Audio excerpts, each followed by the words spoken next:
Welcome, everyone. It is so nice to have you all here tonight at our first DMV Principals First dinner. Really excited to have you all here. I'd like to introduce Melissa Milhorn, my co-leader here in DMV. Melissa is really the reason that this all happened. So, but I get to stand here and talk because she asked me to. But the other people with whom we could not do this, I just want to recognize quickly, are our wonderful volunteers, Danielle, Gabrielle, Steve, and of course, Maurice, who's in charge of all of your food tonight. So be very nice to Maurice. Ariel, come out. We were very lucky to put together this particular dinner here to talk about Watergate as an example of principled leadership and really a beacon of sorts in our time and what we're dealing with. There have been several people in the reception who asked me multiple times, what is Principles First? To which I always responded, give me 15 minutes because I'm about to tell you. But unfortunately, they all made me do it, so I've had practice. But it really talks about why we are here, both of us. It seems sometimes like the only thing we all seem to agree on in America is that something is wrong, that politically we are listing, that we seem to be lost at sea. And when this happens, oftentimes we look for leaders, someone to meet this moment, someone who can tell us where to go. But if you think about it, when you're lost at sea, what you look for is a lighthouse. Because it doesn't matter what kind of captain you have. If you don't know where you're going, you're not going to get there. And that's why Principles First has chosen as one of our symbols, it's on your table, the lighthouse. It is these 15 principles over here that we believe as an organization help to lead us back to where our country should be. There is the lighthouse that guides us, but most importantly, a lighthouse doesn't actually function unless you have people who are there to tend it, to fix it, to light it, and to make sure that others can see it. And those people, the people who tend the lighthouse, that is Principles First. We are here, Melissa and I, doing our part, and we invite the rest of you as the evening goes on and as you leave this place to do your part to keep these lights shining so that our country knows how to get back to a rational, reasonable place. So we thank you for coming. Let me introduce Heath, our founder.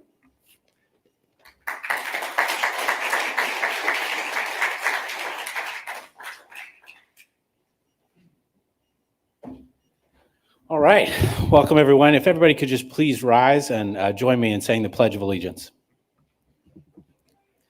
I pledge allegiance to the flag of the United States of America and to the republic for which it stands, one nation, under God, indivisible, liberty and justice for all. Thank you.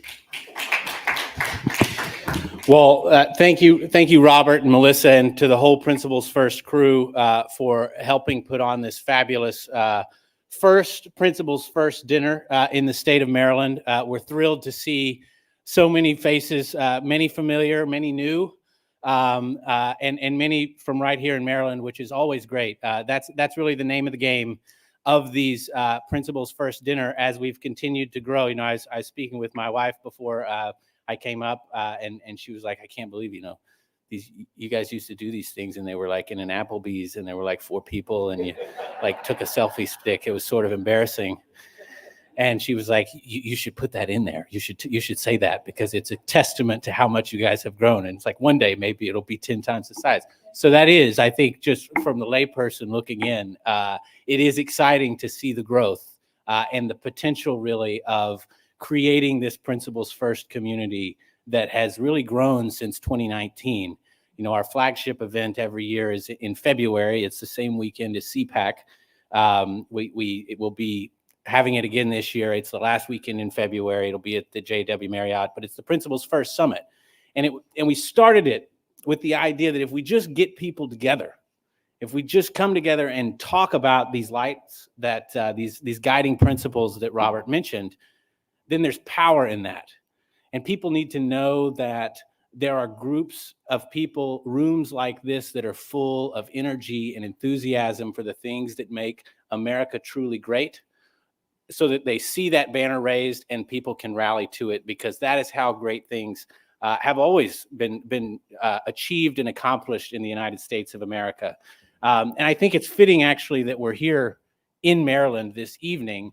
One of my favorite facts about Maryland is that George Washington, it was here when the Capitol was in Annapolis in 1783 that George Washington famously resigned his commission as commander-in-chief of the military, which at the time was a completely unheard of act. I mean, it shocked governments, not just here in the United States, shocked people, but around the world. They had never seen someone who would willingly relinquish command of the military in that way. And it established an important principle of, civilian control of the military authorities, deference to the rule of law and the rule of the governed. And I think, that guiding principle is an important one to remember tonight as we're talking about Watergate, the issues of public corruption that continue to confront us today. And we're just thrilled to have such a great set of speakers to walk us through, obviously the scandal of Watergate, but also the challenges that we face today. And so to close, I welcome you to be a part of this Principles First community. If you're new, I hope you meet other people who aren't just at your table.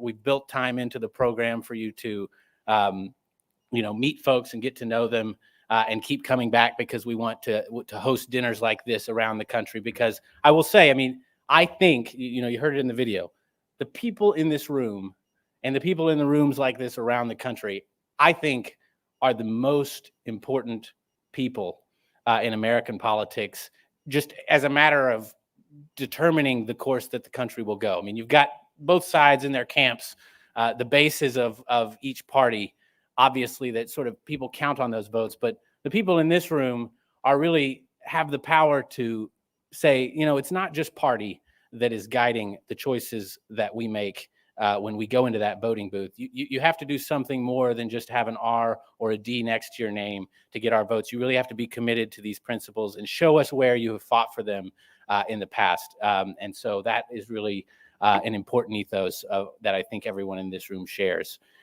So without further ado, I will hand it over to, I believe, Mr. Andy Smerick, who will say a few words about UMD, the wonderful campus that we're on this evening.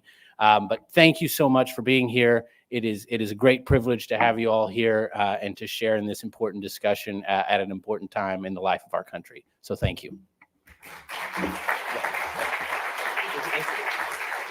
Okay, sorry. I'm ahead of the game. I think we're going to serve dinner. Perfect. And then we'll serve dinner, and then we will hear from Mr. Smerick.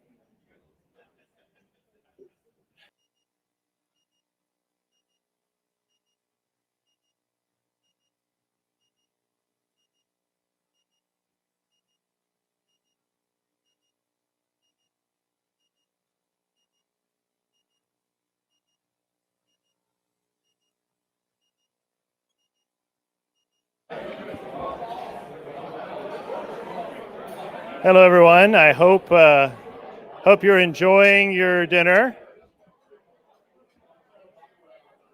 We're going to move on with our program while you are working on your dinner. There we go. I'm getting nowhere here. But everyone, if I could have your attention just briefly, I just wanted to introduce our next speaker. There you go. Thank you so much. Before I do that, I wanted to welcome a couple of people here who I've met tonight. This is a room full of fascinating people, so I really encourage you to get around and meet everyone. But in addition to our speaker tonight, I was really honored to meet Markus Ferber, who is a member of the European Parliament from Germany, and welcome him here. I didn't know Principles First was reaching quite that far, but I'm glad to hear it. And then also, I really wanted to recognize and welcome Lieutenant Governor Boyd Rutherford as well. Thank you for being here.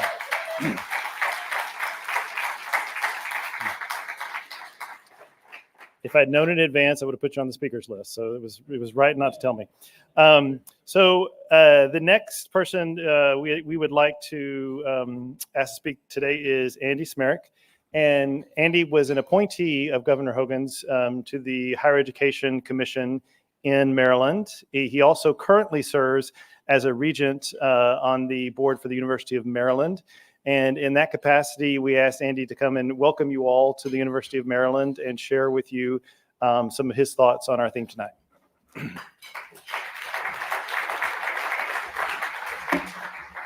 Hi, everyone. Please, please, please keep eating. I will be as quiet as possible, not to go over the clanging of dishes. But it's an absolute pleasure to be here. Honestly, I've been a big fan of this organization from the start, and I remember when it was in one of those Applebee's. So it's nice to see how it has grown.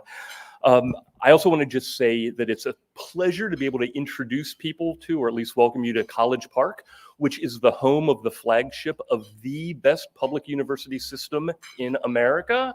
Go Terps! Home crowd, love it. One of the great things about this university over the past couple of years is they have really focused hard on public service. There is just across the street from here is the University of Maryland Public Policy School. They've started something called the Do Good Institute, which focuses on philanthropy and volunteering and public service. And so this is what I want to focus on for just a couple minutes while you're eating your chicken. This idea of public service and really what it means to be a republic. Because this was what it was on the mind of our founders, who really should be guiding us, but also it helps us explain why Watergate was so wrong and why some people were so right. But more importantly, it helps give us a sense of what we ought to do right now in this very unusual political moment. So what in the world actually is republicanism? And I won't do too much history here, but this is an idea that our founders cared a lot about. It's a whole lot more than just liberty. It's a whole lot more than just democracy. It is three things really that I just want to talk about. One is service, one is the common good, and then one is virtue. So I'll do this very, very briefly, but you can start to see where I'm leading already. The first one, this idea of service. This was so important to the founders because, you know, in a republic, we're not just supposed to lead lives of leisure. We're not supposed to just be wealthy. We have duties and responsibilities to the community. We are supposed to serve, and that's different than in other places. What this really means is we shouldn't spend all of our time tweeting or podcasting or just commenting. Lord knows I do enough of that stuff. But we have to give of ourselves to the community. This is what this is really all about. It used to be called the civic responsibility that we've lost track of. And that's not only important because it helps the community when we serve, it helps us when we serve. We become better citizens when we give of ourselves to other people. Why? Because we're not focused on the fights, the abstractions far away. We're focused on our friends. We're focused on our communities. We're becoming a better neighbor, a better family member, and a better community servant when we think about service and the duties that we have to that. The second thing that was really important to the founders in this line is a sense of the common good. Now, again, in a liberal nation, we're allowed to do whatever the heck we want, but we really shouldn't. We need to focus on what are the things that are meaningful to all of us. And that means security, yes, safety, yes, but also things like schools and hospitals and clinics and museums, things that enable the entire society to flourish and enable all of us to flourish. But there's something especially important here when it comes to the common good. And it's because it tells our public officials how they ought to behave and how they ought not behave. See, the common good is very different than a private good. No one should ever go into public service because they want to benefit themselves or they want to get rich. So republics have always said no to cronyism. They have always said no to nepotism. They have always said no to self-aggrandizement. The idea of a republic is that you are not doing something for private gain, you are doing something always for the public gain. The third here is my favorite. It's the most important. And in other crowds, I think it makes them uncomfortable, but here I think it might actually work. It's the concept of virtue. leaders 2,500 years ago were not afraid to talk about virtue. For some reason, today we are, and I'm not quite sure. In short, virtue from the very beginning has meant things like honesty and decency and justice and civility and accommodation. It's the ways that we're supposed to behave, even if we have the liberty not to behave in that way. What is so interesting is that our founders, all of them, talked incessantly about virtue. Now, this word doesn't appear in the Constitution all that much, but it does in the Federalist Papers. But here are some examples of what some pretty important said about virtue in America. A guy named Benjamin Franklin said, "Only a virtuous people are capable of freedom." A guy named George Washington said that without virtue, virtue is the only spring of a popular government. Benjamin Rush, "Without virtue, there can be no liberty." James Madison, "We cannot ever suppose that we could have any form of government that will secure liberty and happiness if there is no virtue among its people." In short, from the very beginning, our founders and up through this day have recognized that we need people who are willing to put aside private gain, who are willing to put aside popularity and just simply do the right thing outside of this momentary political benefit that they might get from it. And so that brings me to Watergate, of course. It is one of the most tragic events in American history because it may be the most anti-Republican event in American history. We had an official, an elected leader who many people loved, who abused his power, who decided that he was going to go after his enemies. And he surrounded himself with people who also were unvirtuous, did the exact same thing.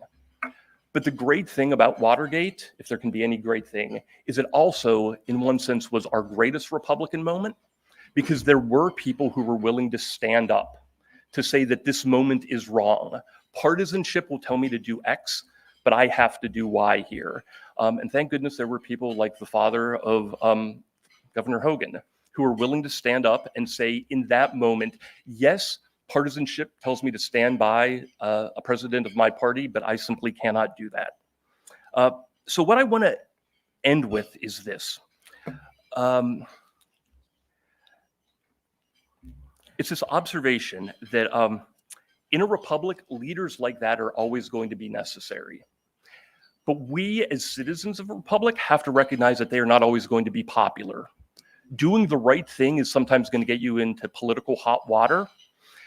The test of us, of American citizens in a republic, is always to say, I understand that he or she did something unpopular, but it's absolutely necessary that we continue to elevate that person because that kind of virtue is necessary in a republic.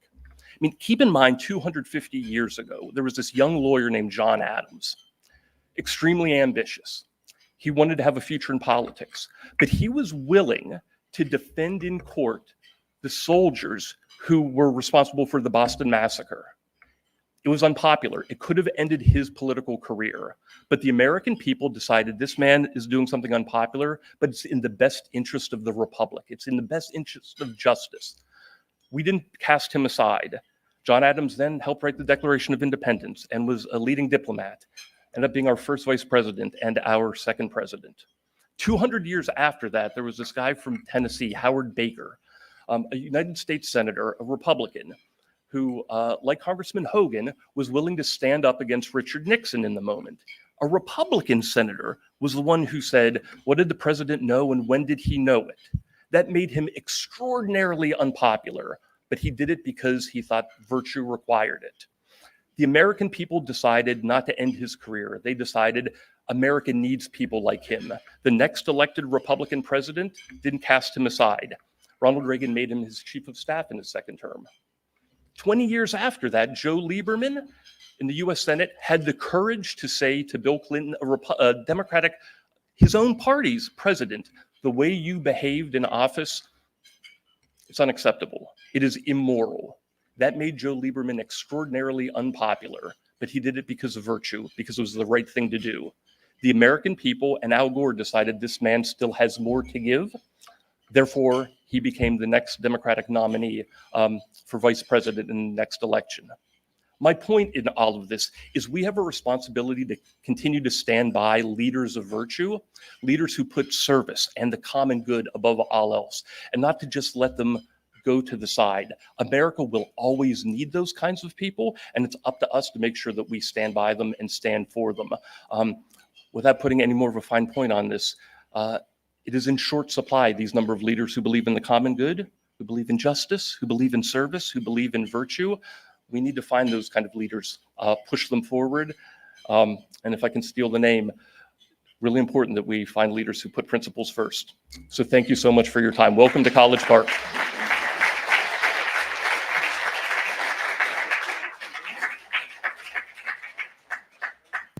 FBI has established that high Republican officials had ordered a major political campaign of spying and sabotage to reassure President Nixon's re-election this year. Party loyalty and personal affection and precedents of the past must fall, I think, before the arbiter of men's action, the law itself. No man, not even the President of the United States, is above the law. For our system of justice and our system of government to survive, we must pledge our highest allegiance to the strength of the law and not to the common frailties of men. Richard Nixon has, beyond a reasonable doubt, committed impeachable offenses, which in my judgment are of sufficient magnitude that he should be removed from office. Now, that announcement was met with a great deal of criticism from friends, from government officials, from colleagues in Congress. But it's impossible for me to condone or ignore the long train of abuses to which he has subjected the presidency and the people of this country. The Constitution and my own oath of office demand that I bear true faith and allegiance to the principles of law and justice upon which this nation was founded. And I cannot, in good conscience, turn away from the evidence of evil that is, to me, so clear and compelling. The fact is, and the thing that's so appalling to me, is that the president, when this whole idea was suggested to him, didn't in righteous indignation rise up and say, "Get out of here, you're in the office of the President of the United States. How can you talk about blackmail and bribery and keeping witnesses silent? This is the presidency of the United States." And throw them out of his office and pick up the phone and call the Department of Justice and tell them there's an obstruction of justice going on. Someone's trying to buy the silence of a witness. But my president didn't do that. He sat there and he worked and worked to try to cover this thing up so it wouldn't come to light. And as much as it pains me to say it, he should be impeached and removed from office. A Maryland congressman, a Republican, sat on the House Judiciary Committee during Watergate, and the entire world was watching. Would this man be willing to buck his own party, his own president, to do what he thought was right for the country? Despite tremendous pressure, this statesman put aside partisanship and made the tough decision. And he became the first Republican to come out for the impeachment of President Nixon. That man was my dad. Dad put aside party politics and his own personal considerations in order to do the right thing for the nation. And I'm going to get emotional now. And he taught me more about integrity in one day than most men learn in a lifetime. And I am so proud to be his son.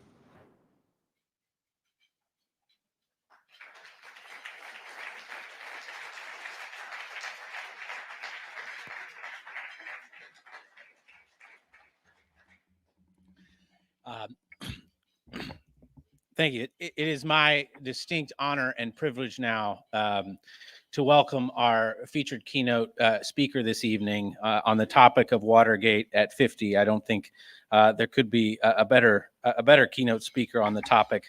Mr. Larry Hogan is familiar to most of you in this room, no doubt. But I do want to read just a little bit about him if you're not familiar with his whole bio, because I think it speaks in just a few short paragraphs here to the man that he is and also the type of leader that he is.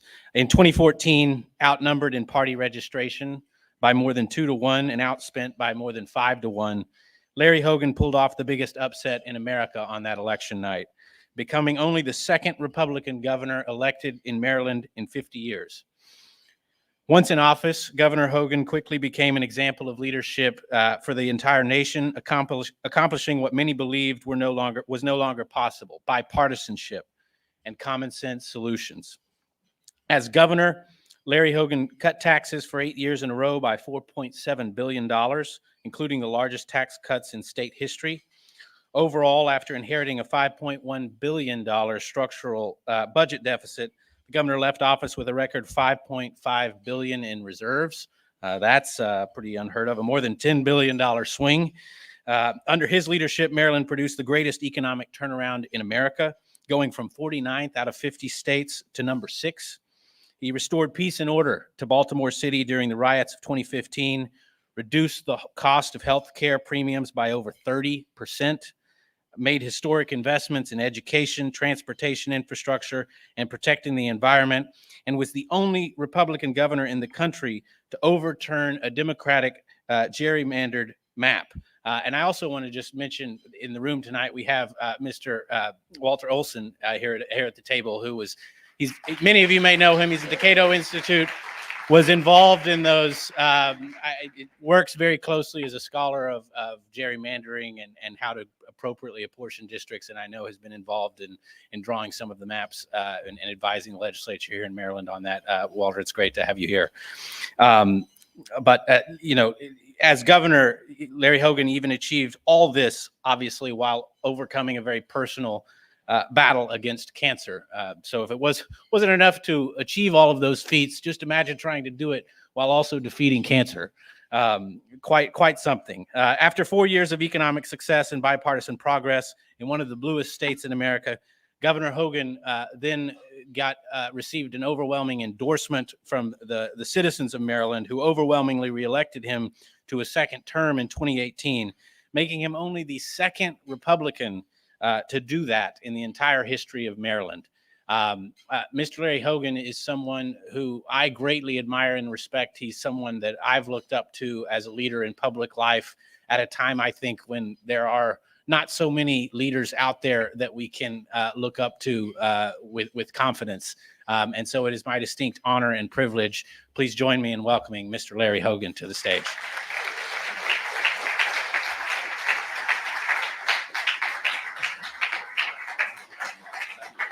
Thank you. Please, thank you. Thank you very much. Thank you. Thank you. Much too kind. Thank you very, very much. Heath, thank you for the kind introduction. Very much appreciated. And thank you for your leadership. Before we get started tonight, I just want to take a moment to talk about the horrific shooting today in Georgia at Appalachia High School. I reached out to Governor Brian Kemp earlier today, and just to let him know that all of us have them in our prayers and in our thoughts.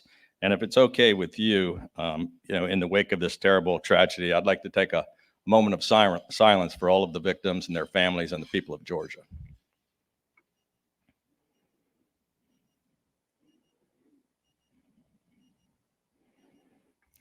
Thank you very much. It's great to have everybody here. Thank you for coming to the University of Maryland. We're happy to have you here in our state, and thank you for your leadership. I'm very proud to have your service to the state. It's been amazing, and thanks for bragging about the Terps. I appreciate that. Very much want to thank Principals First for giving me this invitation to join you tonight. Most importantly, I just really want to thank you all for all of the work that you're doing to build a movement to help return us to American principles at a time when it seems as if they're mostly forgotten. And as we engage in that important work, we should remember that the challenges our country has been through before. And that video we just saw a few moments ago was one of those times, and our nation has been through many times of turmoil. That video really hits home for me. I got almost a little teary-eyed. I got choked up in that inaugural address when I mentioned my dad, who was sitting behind me, and I got a little teary-eyed just watching the video. But the history of Watergate isn't just history for me. It's personal, and it had some impact and kind of shaped me into the man that I am today. 50 years ago, it's hard to believe it's been 50 years, by the way, but 50 years ago, my dad made that very tough decision while he was on the House Judiciary Committee during the impeachment of President Nixon. And he was a guy who loved Nixon. He was a strong Nixon supporter who campaigned with him in 3 political campaigns, and he thought he was accomplishing a lot domestically and with foreign policy. He was one of the people that was arguing the most that he'd be treated fairly and that he could cross-examine witnesses and provide for his defense. But my dad was a tough FBI agent and Georgetown-trained lawyer, and after seeing all the evidence, he answered the demands of his conscience. He put aside partisanship and answered the demands to do what he thought was right for the country that he loved. And he put aside party politics and his own personal considerations to step up and do the right thing for the nation. And as you heard him say, and I'll repeat a couple of these because he said party loyalty, he said, and personal affections and precedents of the past must fall before the arbiter of men's actions, the law itself. And that famous line that we've heard over and over again for 50 years was, no man, not even the President of the United States, is above the law. And he said, for our system of justice to survive, we must pledge our highest allegiance to the strength of the law and not to the common frailties of man. And with those words, he became the first Republican to come out for Nixon's impeachment. He was actually the only Republican to vote for all 3 articles of impeachment. And that decision cost him dearly. I mean, he lost friends and supporters and his party's nomination for governor that year. But it earned him something more valuable, a quiet conscience and an honored place in history. And it's hard to deny the striking parallels between that time and today. However, there seem to be far fewer profiles in courage in Washington. And today, Washington is completely broken because that kind of leadership and that kind of willingness to put country over party has become far too rare. Now, like all of you in the room, I'm completely fed up with politics as usual and with politicians who seem to care more about winning their next election than doing the right thing for the country. From cable newsrooms to state houses and to the Senate cloakroom, for nearly a decade, I've been hearing so-called leaders who say one thing in private and then something completely different in public. This culture of fear is a plague on our party and on our political system that we can't afford to ignore. Now, I learned a lot about integrity and public service from my dad, and I've tried to live by the example that he set. From the moment that Donald Trump came down the escalator until today, I have always made it clear exactly where I stand. And unlike many Republicans, I have never wavered and never backed down based on polls or public attacks or fear of political retribution. And I never will. I had the honor of, thank you. Thank you. I had the honor of serving as governor under 3 presidents, and I worked with each of them to try to get things done for the people that I represented. But I also stood up to them when it was right for Maryland and for the nation, regardless of the political consequences. During COVID, I had the job of leading the nation's governors, Republicans and Democrats, as the chairman of the National Governors Association.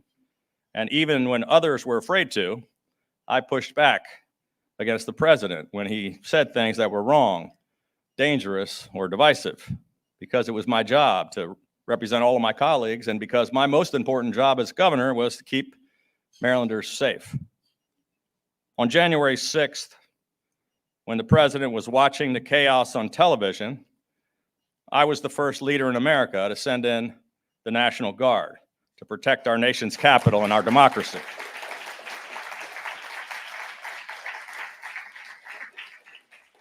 That day, I was receiving desperate calls from the leaders of Congress who were begging and pleading with me as the governor of Maryland and the state next door for the assistance of the National Guard and the Maryland State Police, because the Capitol was under assault and the Capitol Police were overwhelmed. And the men and women of the Maryland State Police and the Maryland National Guard were the first to arrive in Washington to protect the Capitol.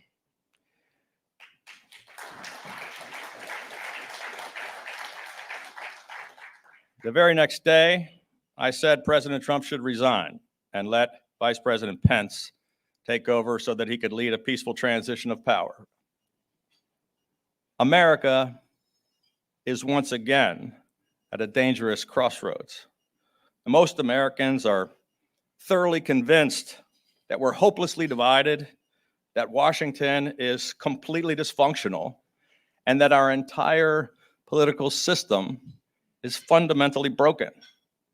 The voices of the exhausted majority are often ignored in deference to the demands of the loudest and angriest few who seem hell-bent on tearing America apart. Now, I just left office last January, and I was very proud of the job that our team did. And I just want to, again, give a shout out to my partner that helped make all that happen, Lieutenant Governor Boyd Rutherford. Did an amazing job. And we've got some other members of our team, my former chief of staff, Amelia, Chris Shank, who was our policy guy. Well, there's some folks here that really helped us for the 8 years, but thank you very much for all your hard work, helping make it happen.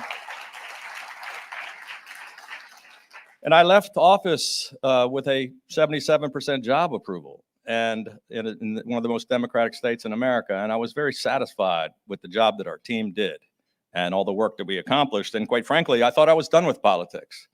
I was actually enjoying being out of it and being in the private sector, and I was passionate about some things I was working on, and I was spending time with my kids and grandkids.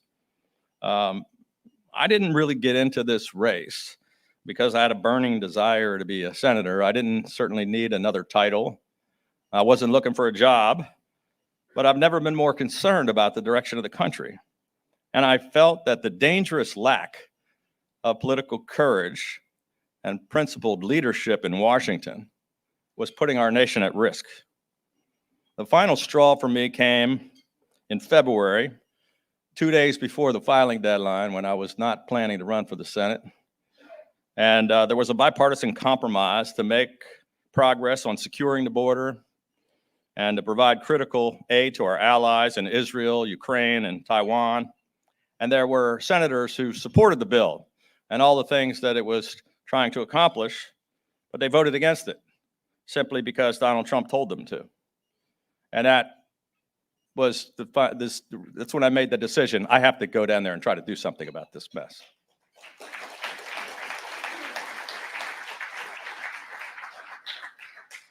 America is at a critical tipping point. And the nation is literally a tinderbox. And the failure of our leaders to put what is right ahead of what is politically expedient isn't just wrong, it's dangerous. And nothing is going to change unless we're willing to elect leaders who say enough is enough and who can be a voice for sanity and change. And none of our problems can be fixed by blind partisanship from either side of the aisle.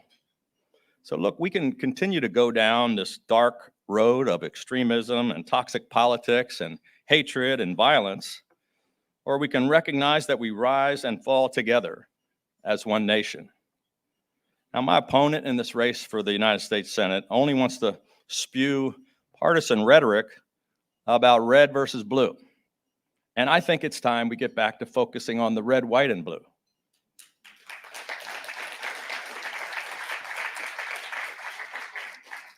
You know, I learned from my dad that one person can actually make a difference. And history has proven that again and again, from folks like my dad, John McCain, and so many other great American leaders. And we all, I believe, have a responsibility to follow in their footsteps and to stand up for what is right. Now, if I have the privilege of serving in the United States Senate. I will be your strongest ally in this fight to put principles first. And I will reach across the aisle to try to find common ground for the common good, just like I did for 8 years as the governor of Maryland. And I will never be just one more Capitol Hill politician. And I will continue to have the courage to put people over politics and to put country over party. And I have proven over and over again that I'm willing to stand up to the former president, to the current president, and that I'll stand up to the next president and to the Democratic Party or the Republican Party to do what's right for the country.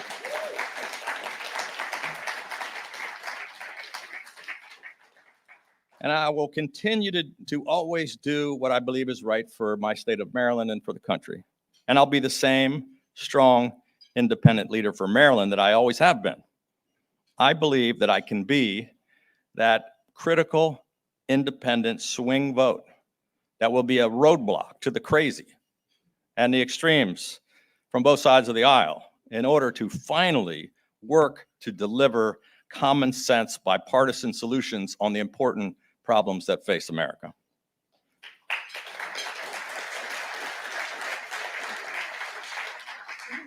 Look, no one of us has all the answers or all the power. And let's face it, one party alone can't fix this mess. John F. Kennedy once said, sometimes party loyalty demands too much. This is one of those moments. This is an important fight to fix the broken politics in America. If you're completely fed up with the divisiveness and dysfunction in Washington and you want change, then we have to finally do something different. The definition of insanity is doing the same thing over and over again and expecting a different result. Yeah. I don't know if they were cheering for insanity or. Yeah. But look, together we can clean up the mess in Washington, and the Washington politicians win by perpetuating polarization and paralysis. But our state of Maryland is known as the state of middle temperament, and we believe in common decency and common sense. And we know that what unites us as Marylanders and as Americans is greater than that which divides us. Ladies and gentlemen, this isn't just about the differences between the right and the left. This is about the difference between right and wrong. And this isn't just your typical fight between Republicans and Democrats. It's more important than that. This is literally a fight for America's future. So ladies and gentlemen, I really appreciate you inviting me here tonight. With your help, we can win this race. We can make a difference in Washington. We can send a loud and clear message to all the politicians in Washington that they're going to hear all across the country. So thank you very much for having me tonight.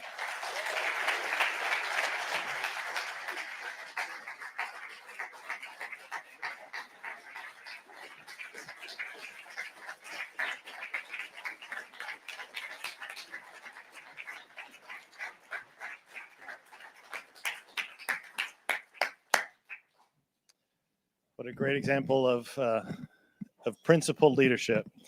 At this time, we're going to welcome up to the podium a panel. I guess we'll have Heath introduce it. Give us just 1 second while we work through our technical Working out our mics here. issues here. Perfect. Thanks, Robert. Excellent. All right. At this time, I'd like to welcome to the stage our two panelists for our panel discussion this evening. You probably know both of them, but I'd like to introduce them. The first is Ms. Sarah Longwell of Bulwark, Republican Voters Against Trump. You know her well. And then the second is Mr. Kyle Sweetser from Alabama, who recently spoke at the DNC in support of Kamala Harris. And so here we go. There's this. You guys get a mic? Do you need a mic? I think your mic is. You guys can hear me? Is there a mic behind you? There it is. All right, we each got a mic. All right. There's not a formal name to this discussion, but I thought that the both of you would be a good tag team here to just unpack where we're at in the country, the current state of the race, maybe. obviously, Kyle, the things that drove you in a very red state, a lifelong Republican, I think maybe a two-time Trump voter, three-time Trump voter. That's right. Okay, primary. To really say enough is enough and to go a different direction. And Kyle, I'll start with you. I mean, it's been a whirlwind of a couple of weeks for you. I mean, what drove you to make that decision and to take that step? I mean, I think a lot of us in this room recognize it as a very principled step to kind of depart from your partisan identity to kind of go against the grain. Can you just walk us through your thinking and how it's been for you these last couple of weeks? Yeah, so it was the right thing to do, for one. There you go. Appreciate it. It was the right thing to do, for one. I went through this process that a lot of people need to go through in order to get to where I'm at. And for me, it started in 2018 with the tariffs because I was personally affected by the tariffs. It allowed me to kind of break out of the tribalism a bit early or late for you guys. But I started to notice that things weren't really matching up, with Trump. His tariffs weren't well explained to begin with, and he was supposed to open six steel mills. He never opened those steel mills to offset those tariffs. So that was one of the things that it personally affecting me allowed me to see a little better. I started to really pay attention more so what he had to say after 2018. 2020, I held my nose. Whenever January 6th happened, I assumed that it was over with for Trump. I assumed that was it, that there was no way he was going to come back. But I was wrong. And watching geopolitics in 2022 with Ukraine and Russia invading Ukraine, I started to see some of the things that had been mentioned before about Trump and Russia and the MAGA movement. I started to really pay attention and look at Trump under a microscope. And in 2023, or 2022, 2023, I decided that, hey, after I looked at Trump and looked at all of the things that he said and his behavior and his character, how it was increasingly bad, he was bad for America. I decided that hey, I was going to, if we didn't have another option, that I was going to vote for a Democratic president for the first time in my life. So I decided that it was important for me to be vocal because it was a profound thing for me to vote for a Democrat. Wow, it's quite a story. Thank you. And Sarah, you're like the guru of this entire space. I mean, I think you know Kyle, voters across the country like Kyle. And you're focused actually on targeting them and turning them out in this election. You do focus groups, you write about them, you talk to them. How many voters are out there like Kyle? I mean, are these voters going to be meaningful in this election? And is it going to be enough to make a difference? Yeah, voters like Kyle decide the last several elections. I mean, look, we did Republican voters against Trump in 2020, and the margin of victory, as you guys may recall, in places like Arizona was like 11,000 votes. In places like Georgia, it was like 11,000 votes. It was bigger in some places like Pennsylvania and Michigan and Wisconsin. But even there, we are talking about a nail biter. And so the critical margin of victory. And then in 2022, against people like Kerry Lake or against Herschel Walker, it is the margins have always been made up. And in 2020, you might remember, down ballot, Republicans down ballot dramatically outperformed Trump. Why? Because a lot of Republicans voted against Trump, but voted for Republicans down ballot. And so voters like Kyle have been making up the margins of victory against anti-democratic candidates now for a number of cycles. And so, in 2024, obviously you want to hold together the biggest coalition in American politics, which is an anti-Trump coalition. And center-right voters, right-leaning independents, soft GOP voters tend to make up those margins. But not to not answer your question or keep talking about that, but I'm going to talk about something different for just 1 second, which is that it's Hogan left. But, the reason I started doing focus groups in the first place is because back in 2017, I went and saw Larry Hogan and begged him to run against Donald Trump in a Republican primary. And it was funny because back then he was one of the few voices who was speaking up. And he was one of the few who survived speaking up. And I remember at the time, he opted to stay governor of Maryland, which I don't object to at all. But I remember him saying how many other governors and Congress people were saying to him, "I'll hold your coat, man. Yeah, you should go do this, though." But he was always sort of at the vanguard of standing up for principle. But I wouldn't have done focus groups if it wasn't for Larry Hogan, because he was kind of like, I don't know, could I win or come in anywhere close? And I was like, I'll go check. I'll go talk to the voters. And then I came back and I was like, no. It's bad out there, man. It's bad. It's worse than I thought. And so I do want to say how much I appreciate the people in this room and people like Heath, who, this has come a long way. It really has. Because back in the day, I remember this guy's like, he's a full-time lawyer, this guy.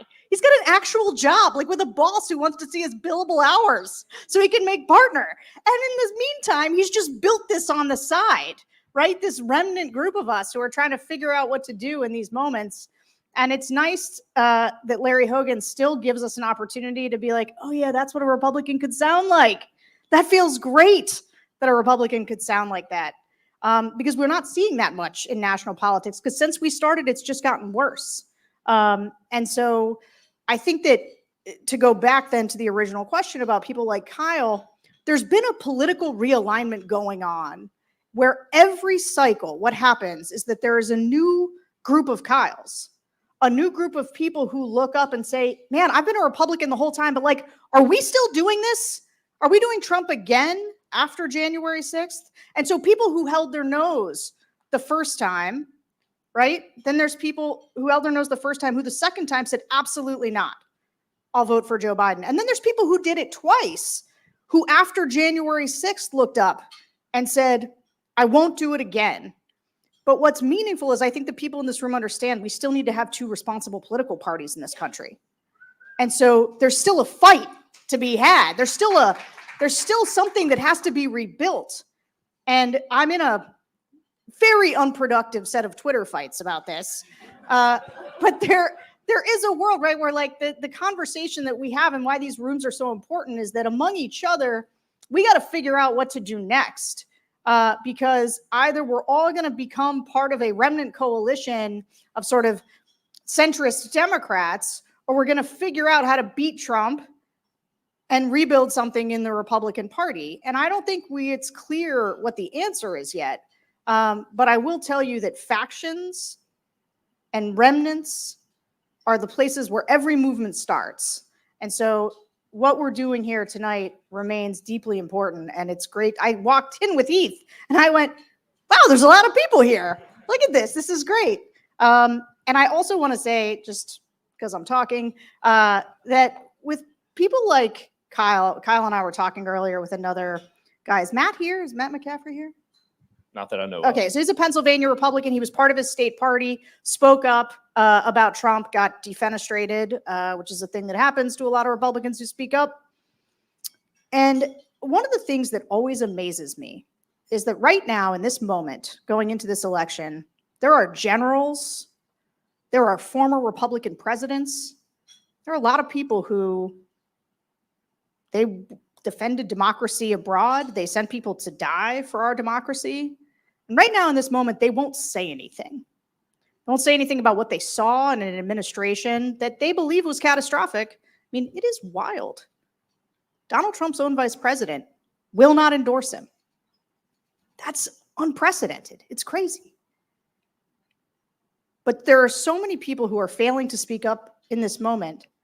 And then there are people like Kyle, who's just a guy from Alabama who looked up and said, this is wrong. I've been swept up in the tribalism, and now I'm going to say something and I'm going to do something about it.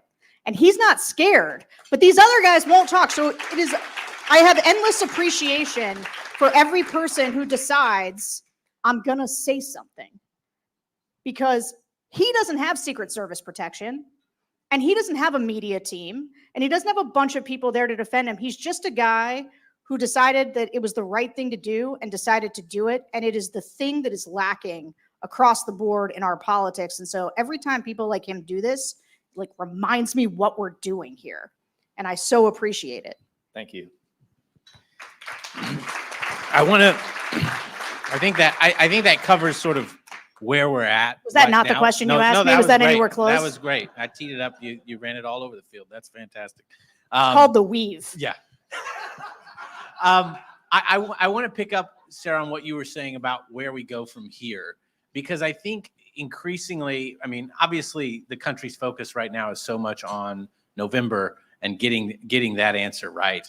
But I do think, you know, these factions after November, where do things go? Even if Kamala Harris wins the presidency, you'll have a Democratic Party who doesn't really know what it stands for necessarily. It'll be sort of a continuation of the Biden bridge, first term. And then obviously the Republican Party will be sort of thrown into an existentialist identity crisis. Are there things about this sort of base of voters, and I think the base of voters, everyone from, Nikki Haley and Ron DeSantis voters who were upset about Trump becoming the nominee, all the way to sort of centrist Democrats who don't like sort of the extremism around that they're seeing on college campuses around Israel and Hamas and all of these things. Are there substantive themes? I mean, obviously there's so much animation right now against Donald Trump, but pulling him out of the equation, do you see substantive themes in these focus groups that these types of voters care about? I mean, are they just traditional Reagan Republicans, such that we would say after November, it's sort of, we're going to go back to some sort of low tax, economic growth, green eye shades Reaganism? Or do you think there's a promise for some kind of new offering in our politics post November that will create something new? Either one of you. Is this a question? Yeah. Would you like to answer that? Yeah. So I think tribalism is extremely strong, and I think it's a pretty simple thing. People don't like admitting that they're wrong. You can show somebody that's a Trump voter that Trump's done 1,000 things wrong and Kamala's done one thing wrong, and they're just going to latch onto that one thing and they're going to repeat it over and over and over again. So I think it's just important what everyone's doing, just running it into people's brains. Hey, this is bad. This is wrong. Let's continue to show people, and let's continue to have patience. I think the knee-jerk reaction is to attack people, but whenever you attack these people, they don't know any better. They don't even really believe in some of these things, that Trump's pushing. So I think we just need to have patience with people, and I think we need to work continuously and just keep in mind that every day you're going to win somebody over. Yeah, I mean, here's the thing, guys. This is tough medicine for your chocolate cake. We're not going back. We're not going back to the free markets, limited government, American leadership in the world party that we knew. And the reason that we're not going back is in part a failure of leadership. It is also because the voters have decided that they want something different. And I think that there is a future for the Republican Party that is less dangerous than the current one, but I think it probably still exists as something that is unrecognizable to a lot of us in this room who are sort of Reagan Republicans. I think it ends up being more populist economically. I think that the Republican Party wants to be a multiracial working class party that is sort of more on par, and maybe people like that. That's cool, but it's not the sort of free market limited government party that we knew. And look, I'm sort of for anything that still thinks the Constitution's okay and abides by the peaceful transfer of power. But in terms of what people like us do, I do think one of the things in the focus groups that has struck me and jumps out at me every time I hear it, and I hear it a lot, is voters, and this isn't exclusive to voters on the right, although it is more pronounced there. Voters want policy outcomes. They want something done about healthcare, about immigration, about different economic policies, maybe the debt sometimes. God, I wish people cared more about the debt. But they don't want compromise to get there.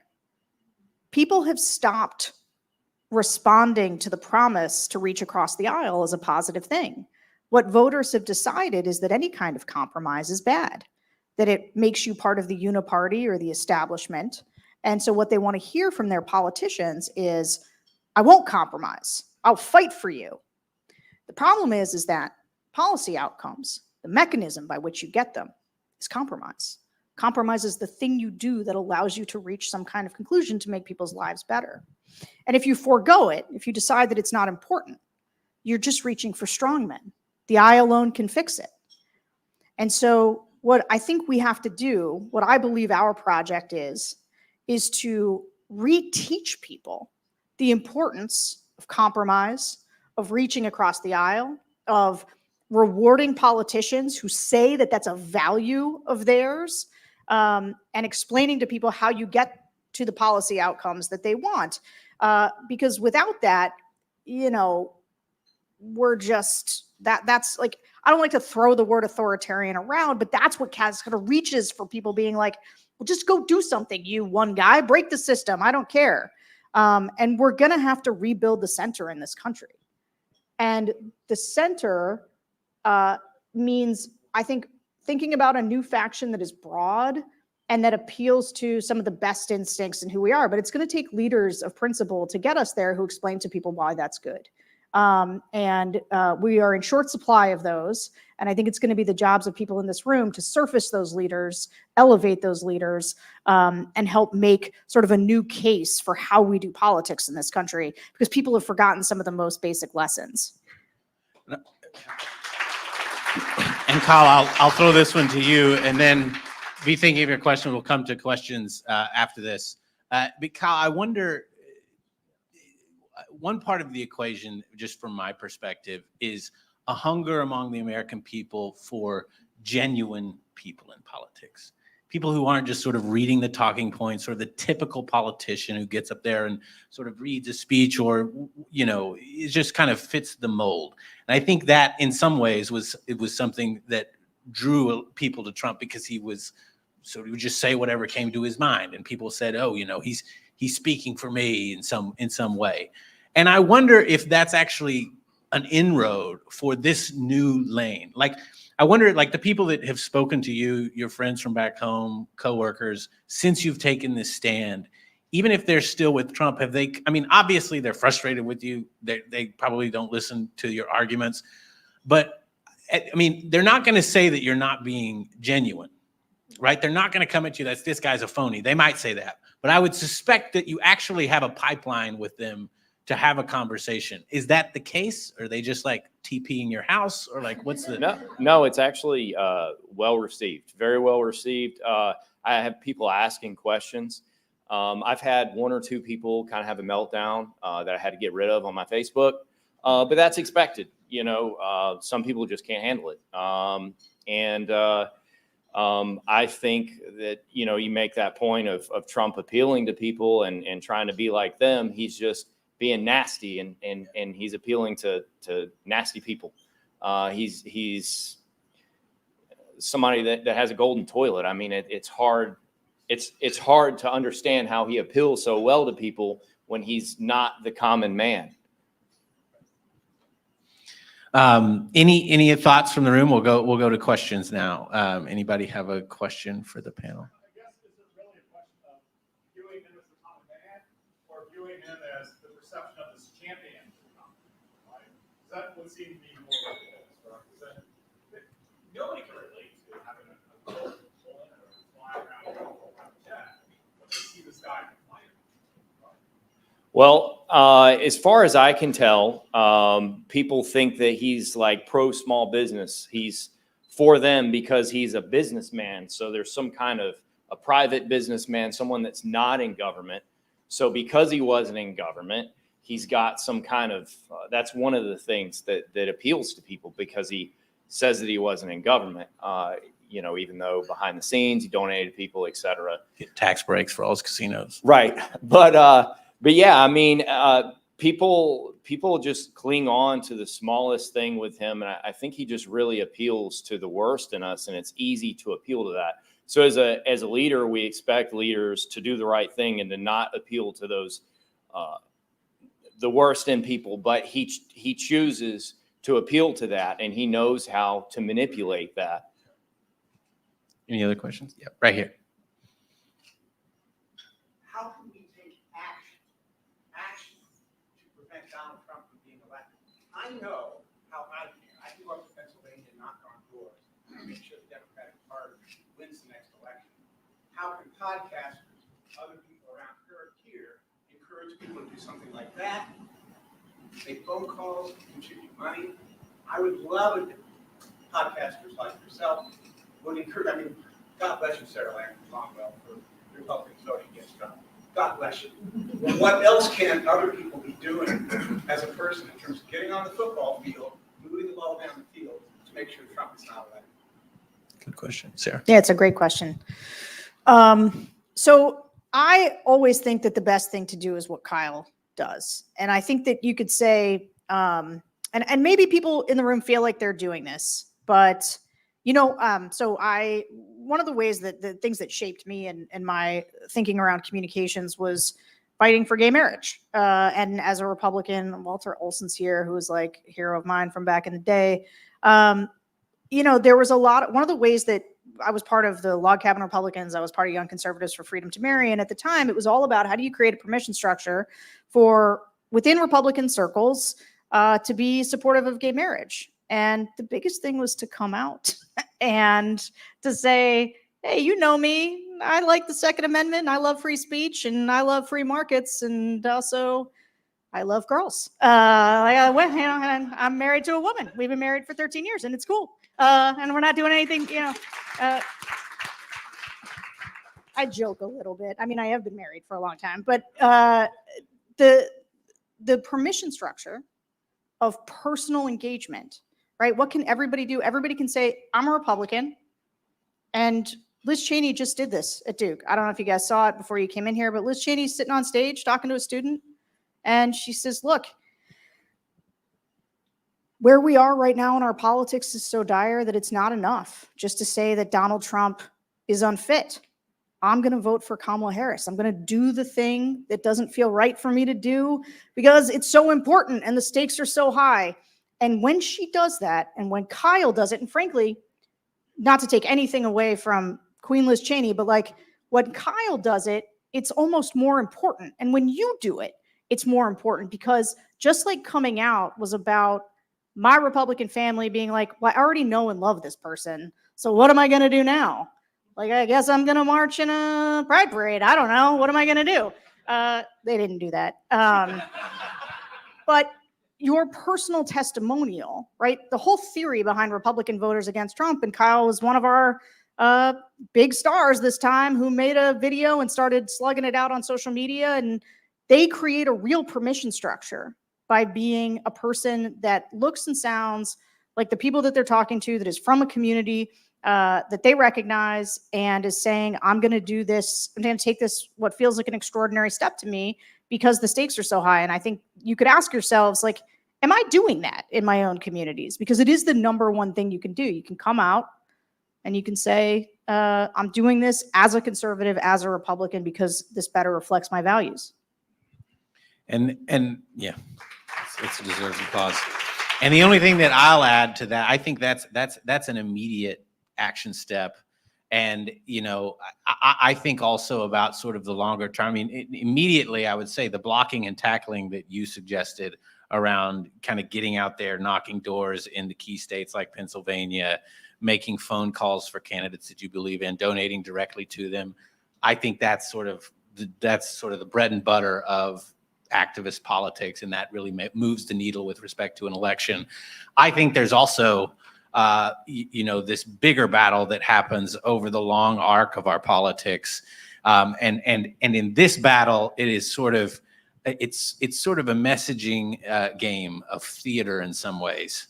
And I've seen it from inside the, I was a card carrying Republican for the long, like Sarah, but you saw it with Turning Point USA. You saw it with groups like CPAC. And what they do is they create this image of energy. It's not real energy. Turning Point did not start as the calling card of the conservative movement. It was astroturfed. He raised a bunch of money. He paid to bring a bunch of college students to Florida, and he took a picture of them in a room, and it looked really exciting. And then all of a sudden, it was the only place where a Republican politician could go speak to a full room and suggest that they had popular support for what they were saying. So in many ways, it was created out of thin air. And then it was a snowball, and it began to spiral and get bigger. And that was the only game in town. And now that's the only place you can go. So I think actually what we're doing here tonight, maybe it's not having that much of an impact in November. Hopefully it will. I think it will to some degree. But over the long arc of our politics, I think it's critically important because it raises a banner and says, hey, there is roomfuls of people that are sane. They're normal. They haven't left the reservation here. And it gives folks, and people see that banner and they start to come. And that's why, we started in a Chili's with 5 people, and now we got 100 people on a weekday night here in Maryland. And that continues to grow. The summit is a similar thing. Same weekend as CPAC. If we pack 1,000, 2,000 people, that's a national message that we send collectively together. And from the messages on the stage, from the people in the room, for the types of politics that you see in the discussions among the people, to me, that has a tremendous impact in moving the dialogue, moving the Overton window back into some sort of sanity playing field that we all kind of recognize. One maybe last question, right there in the middle, I see. Right there, yeah, sorry. So first of all, welcome to College Park. I'm a student here. There are several. So to me, being a young Republican, we have the best Senate candidate running in the country in this deep blue state. Yeah. I guess my question is about balance moving forward, because at the end of the day, you go out and we might table for Governor Hogan in front of the library, right, which is the center of campus, and we'll talk with a bunch of super moderate to left-leaning independents or moderate Democrats who are like, yeah, I'll cross the Rubicon and vote for Hogan. But at the same time, there's always that reservation of, then it gives the Republicans the Senate majority. And so, what is the balance of, you have really strong candidates that, disavow a former president or, don't endorse him. But at the same time, there's a large group of people, on the other side of the aisle who say, that's not enough. The R next to the name, and I understand that given, what Trump has done to the party, especially post J6, in the minds of a lot of suburban independent people like my mother who are like, Hogan's as far as I'll go. How long do you think it's going to take for this to succeed, right? Because let's say, Vice President Harris wins in November, she gets reelected. At that point, are we looking at, a 2032 thing, or is this one of those things to where it's, salt the earth, and then rebuild it from the ground up sort of thing? And then in the short term, heading into November, how do we work on getting candidates like Hogan across the finish line? I mean, he's already done it twice as governor, so maybe it's possible. But at the end of the day, it's still really hard to break through to those Democratic voters who really like Governor Hogan, but they're like, I can't give Trump, if he gets elected, a Senate majority, and I can't give the Senate judiciary to these Republicans who then can just appoint more justices. Kyle, or is anybody want to take it? I think it's going to take a really, really long time, to figure this out.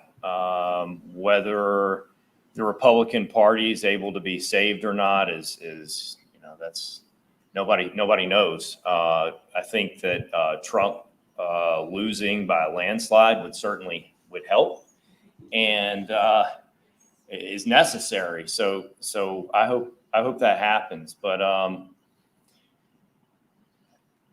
I think one of the issues that we have specifically in my area, and I don't know that it's a national issue, but we have very low turnout for primaries. So our primary turnout, at least on the Republican side, it's not people that work. So it's mostly retired people, which is fine, but we don't have any kind of outreach or anything. So basically what you have with the GOP down in the South, Mobile, and specifically you've got pretty much people that are very set in their way that won't compromise picking all of our candidates. You look at Roy Moore, for instance, and what they did with Roy Moore. If you're familiar with Roy Moore is, as far as I'm concerned, he was an extremist and should never been placed there. A lot of people did not like Roy Moore, but most people, I actually spoke with a few people that had no clue that they could vote in the primaries. They're 50, 60 years old in Alabama that have nice houses, that have jobs still, that literally don't even know about voting in the primaries. So I think that we need to work on our primaries, the first part. Sarah, last word. Okay. One of the reasons, look, I'll be honest with you. I love Larry Hogan. In fact, on our podcast, there's a running joke where they call him Saint Larry because I love him so much. But even I struggle with this choice a little bit. I live in Maryland now. And obviously, I want to vote for Larry Hogan. I'm excited to vote for Larry Hogan. But man, have we been burned a lot by Republicans who then, provide a majority to something that Donald Trump wants to do that we think, hey, man, that's not conservative. And I have long felt like to change the incentive structure for the Republican Party to reform itself, right? You have to change the incentive structure, and that's going to require sustained electoral defeat. And the reason is that it's going to require sustained electoral defeat is that the people that the Republican Party keeps nominating aren't just Trump, but it's Herschel Walker, it's Kerry Lake, it's Blake Masters. And so from governors to senators to their secretaries of state, save Georgia, really, where you've got Brad Raffensperger and Brian Kemp. The candidates are worth beating mostly. But I'll tell you why I come down on the side of voting for Larry Hogan after torturing myself with the decision as a thought exercise, which is that one of the key ways we're going to get ourselves out of this is with leadership. And so you got to decide, is the guy that you just heard who gave that speech, he didn't say he's going to vote for Kamala. He's running for Senate as a Republican. He probably can't say that. I'd like him to say that, but he probably can't. I recognize that reality. But I think you have to ask yourself, does he seem like somebody who could be the kind of leader that could push the Republican Party in a better direction? I believe that he is. I believe it because I know him a little bit personally. I know it because I think it's in his blood. And I know it because I think the lesson that he learned here in Maryland was the one that I've just said is the one missing, which is how do you build bridges? How do you reinforce the idea of compromise? And Lisa Murkowski and Susan Collins could use some reinforcements in there. And so that is where I would come down. But it's not easy because I think it's going to take a long time for the Republican Party to learn the lessons of this moment. God forbid Donald Trump wins. It learns all the wrong lessons from that, which is why I think it's so important that he loses and that we say that it's important that he loses, because we are only going to have one of the things that I think about. So I'm thinking a lot about how we rebuild the center, like I talked about, like tactically, what do we do? How are we going to do that? And one of the things I know is that if Donald Trump wins, we will go back to living in a state of emergency, and there will be no rebuilding the center. If Kamala wins, we've got time because we're not under an immediate constitutional threat, and we won't live in a state of emergency all the time.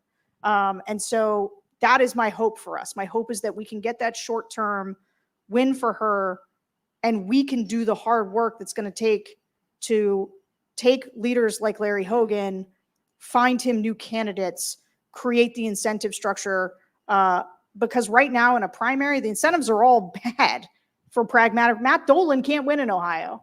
I don't know if that name means anything to you guys, but he's the R guy in the Ohio race. And, they're losing right now.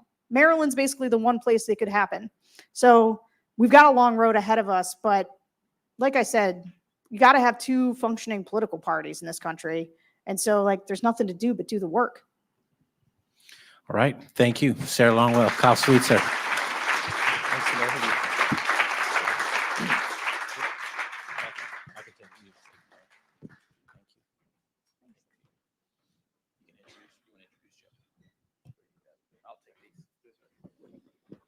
Thank you all very, very much for that.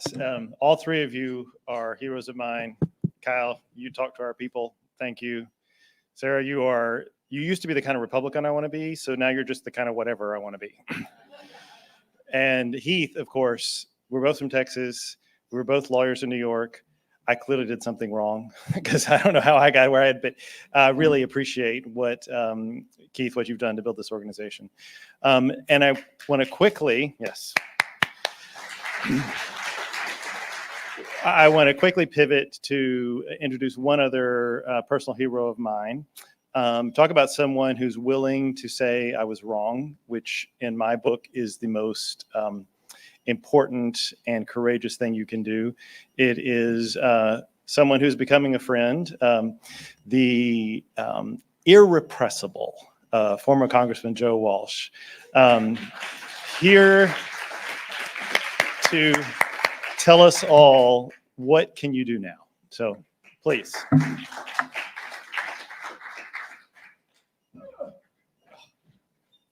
And I promised it would only be a 45-minute. It will be much, much, much more brief. Kyle, thank you.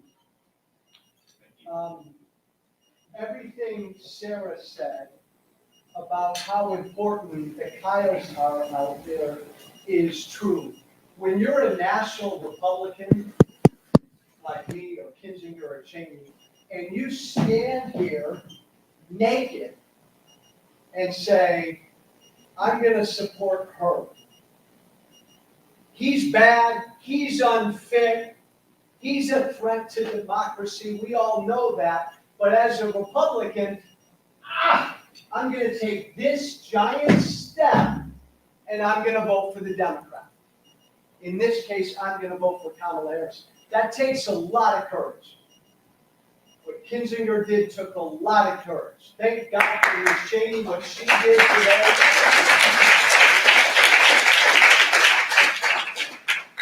Oh, don't just bandy that word about it.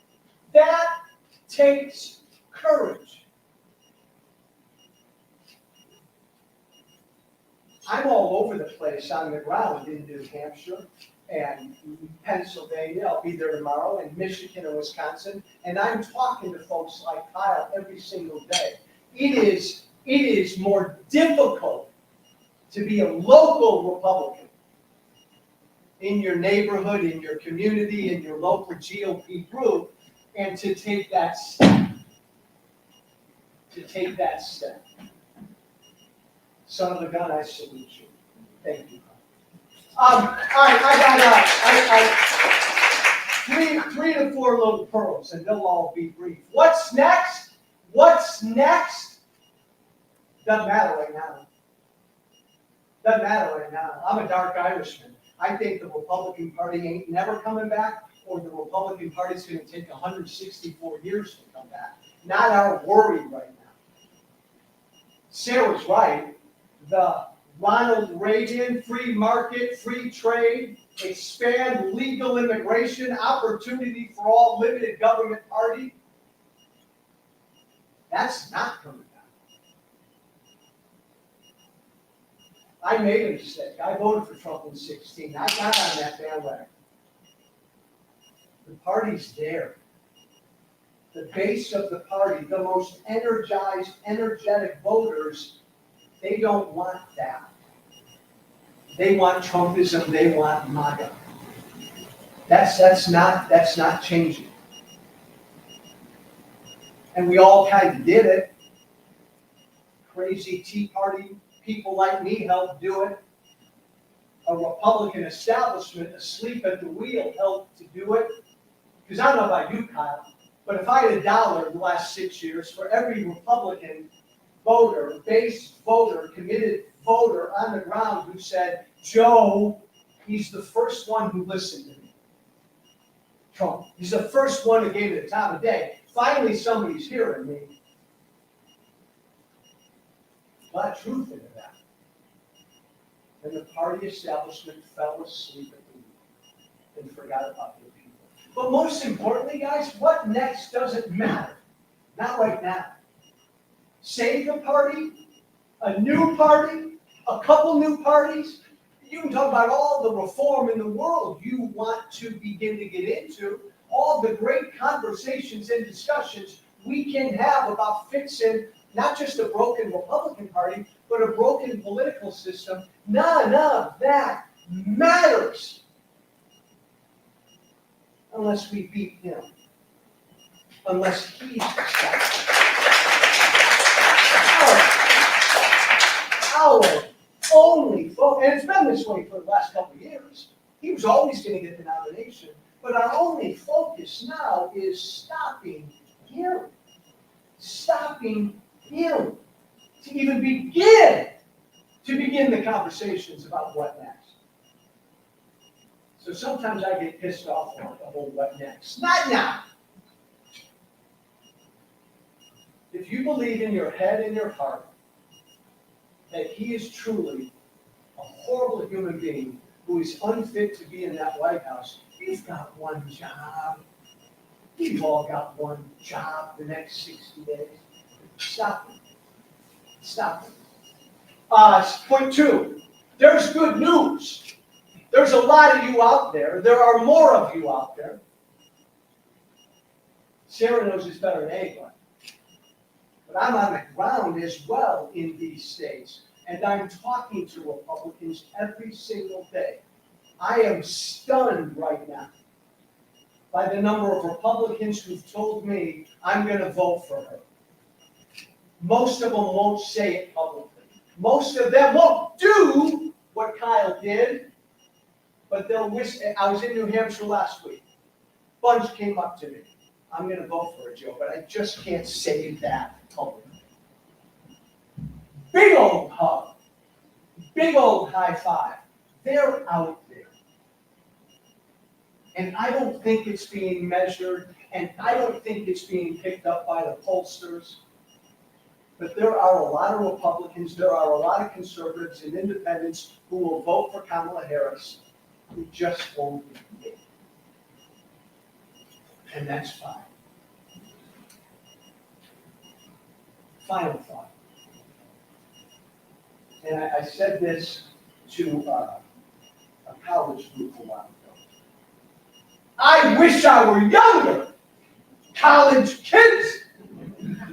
This is a damn exciting time. You asked a great question. What can we do? And then I'll get back to you, college kids. You asked, what can we do? Because the mission is stop him. And then let's do everything else, but stop him. Again, Sarah's right, and Kyle knows this. The most effective thing we can all do is proselytize, especially in these battleground states. People we know in these battleground states, people in these battleground states who know people. Nothing's better than somebody like us or somebody like Kyle telling somebody, some neighbor, some friend in Wisconsin or Michigan, do it. I did it and I'm standing. It's the most important thing we can do. I can't give you anything fancier than that. 5 or 6 states are going to decide who the next president is.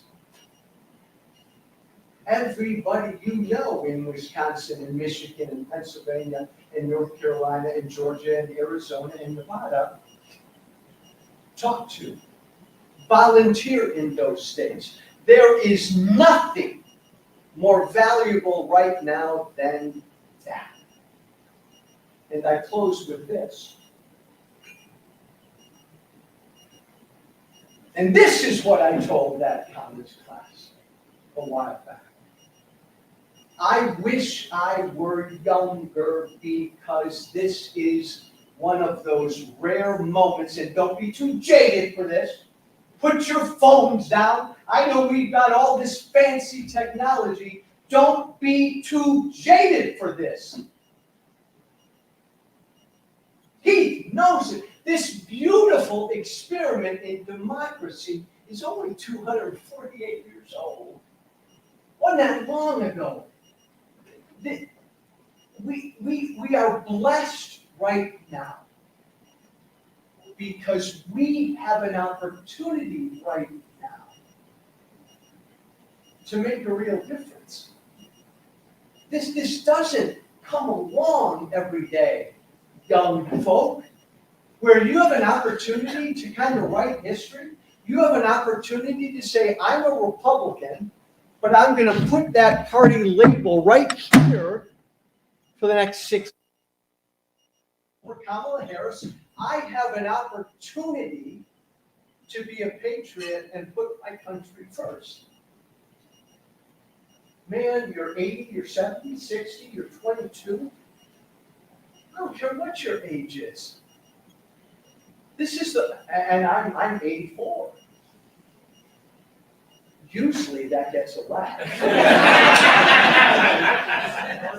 But now I'm beginning to think that I look like them. My God, in my life, this is the first opportunity I've had to be like our founders, to be like the other few generations in this country that wrote the history of this country.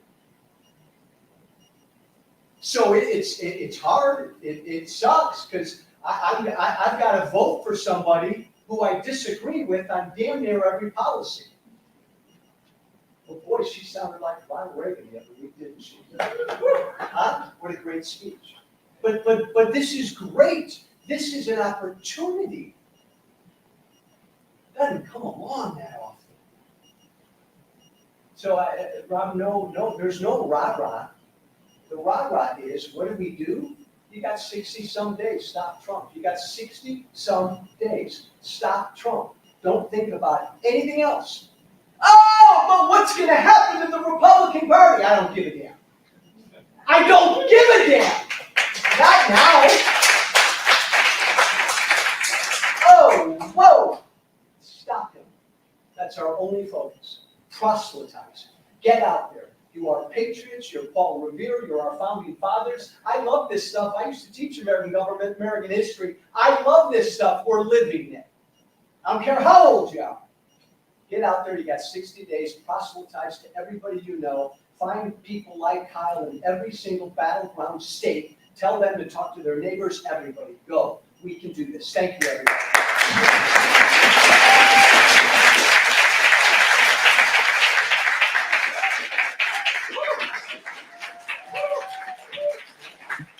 And that concludes our first ever Principals First Dinner here in Maryland. Thank you all for coming. Thank you to Robert and Melissa. If you haven't spoken with them, they are like our quarterbacks, team leads here in the DMV area. If you want to get more involved in helping us host more of these dinners, this is the kind of the name of the game. What we're trying to do is convene as many of like-minded people as we can around Maryland and also around the country. So if you're interested in getting involved, this is a completely volunteer effort. So we need you. So find them and talk to them. I do want to just plug the Principals First Summit. We've already got a date, a location. Please, please, please come to that. If you like this, it's like this times 10. People from every state all over the country, 2 days of panels, jam-packed. We've got the Hamilton Live booked on Friday night for a large welcome reception. It's going to just be fantastic. It's February 21 through 23. If you go to our website, principalsfirst.us, and you go to the events tab, you can already book your tickets. It's just a fantastic time, and it's like the heartbeat of our movement. So I would really encourage you to come if you haven't already, and also tell your friends about